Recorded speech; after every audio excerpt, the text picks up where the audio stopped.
guys, let's get to it. Bachi, chapter 4. Now basically in this chapter we left off with chapter 3 when they was capturing the girl or trying to capture the girl, and this sorcerer comes in. So this is where we left off at. Now we get to the point where the guy has glasses and his power is like making little bombs. They're basically little bombs, but I can't remember the name of them. They're like little small things that, like, you know, when you open, kind of seem like when you open one, there's a smaller one in them, and so on and so on.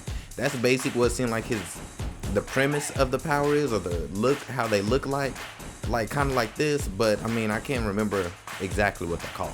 But anyway, so we get to that point, and and the guy got the girl and everything, saying, "All right, now you with me. I've been looking for you." And you know, the other two, they were like, "What? Catch her?" But the whole thing of it is, though, I would kind of be like, why'd you didn't think someone was trying to go after her? You think she would just make up someone's coming after her, like, hey, yeah, someone killed my mom and they're trying to come after me, and also he's a sorcerer too. They would think that, and also has awesome magical swords.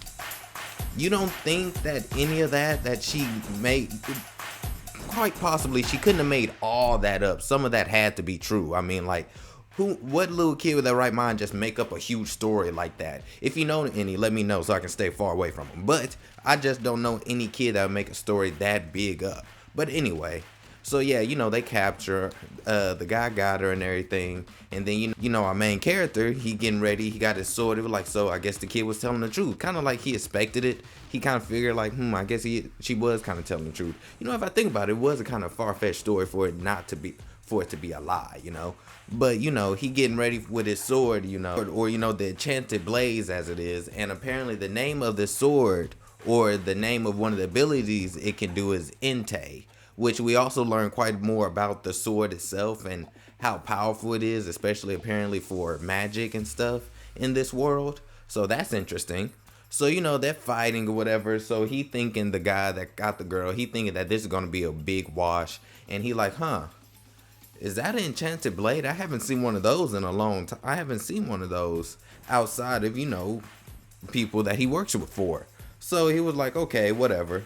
So he uses it, and he just does Bachi just does a swing, and kind of like an airstrike, but I think it's more like an airstrike that's just cut like the string that he had the girl on. So that's just cut. So we definitely know he can do long range attack with the sword.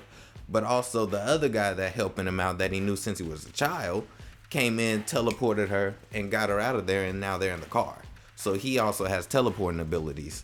So it's kind of like he explains. The girl is like, what happened or so? And then he just explains like, yeah, I used my magic or so to get us out of there. Sorry we didn't believe you. We just did not believe that you had a story that far-fetched.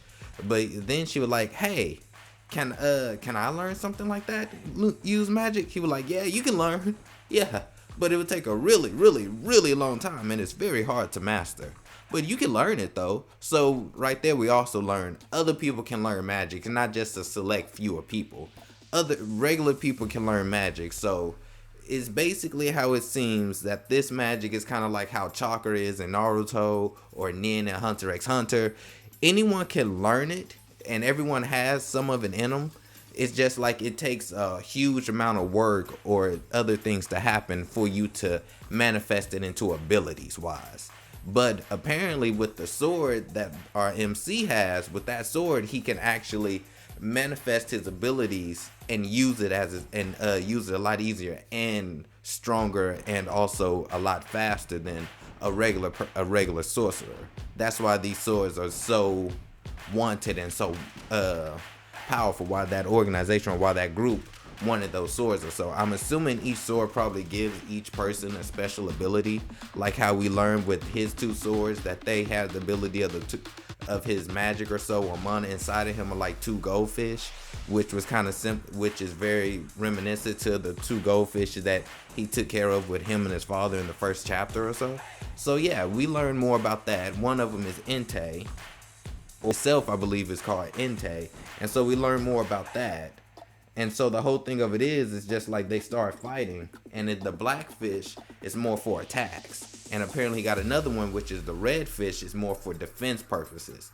And this is very interesting. This fight goes, honestly, this is a one-sided fight. The guy really the guy overestimate his abilities. The guy that uses bombs overestimate his abilities way too much.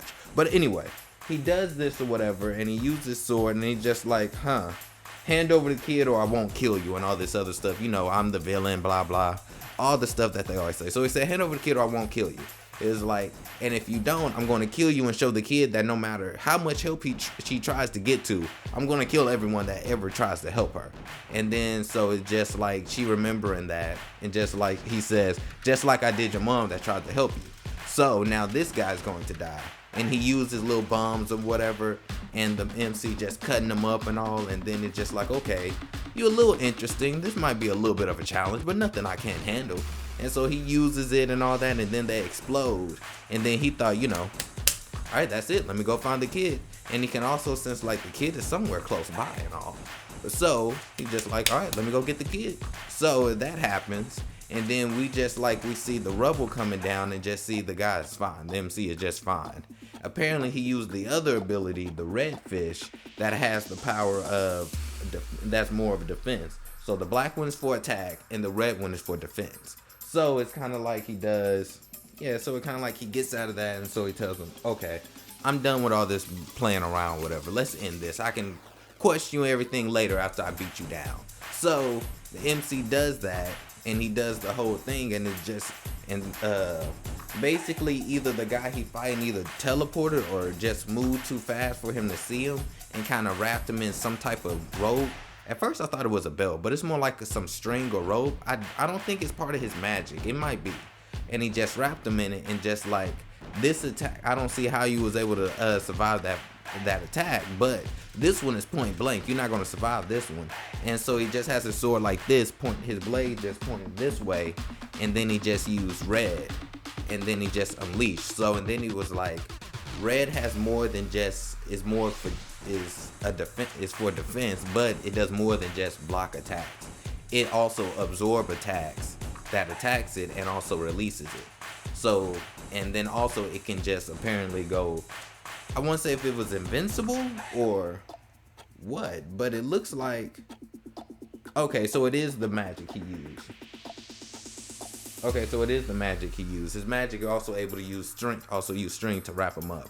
But it doesn't matter, because like I said, he had his blade like this, and he was just like, he knew he was right there, and he used his blade like this, and then like he released the explosion of the fish that he already blocked, and just blew him up. And so he was defeated or whatever, and so he was just like, okay, tell me more about the sword that you know, that you heard of or so, that your boss have. Tell me more about, and what's the name of the sword? Blade Cloud, Goro, or Garo, whatever the heck the name is. I'm not good with pronunciations. But tell me more about Blade Cloud Goro, and then that was just the end of it. But yeah, guys, this is Kagurabachi chapter 4. This was definitely interesting, and things are definitely going to get way more intense. I wonder what the other abilities of each sword and other sorcerers can do. This really gave me Demon Slayer vibes, and also kind of Demon Slayer, Gray Man, and other stuff kind of vibes. But alright, guys,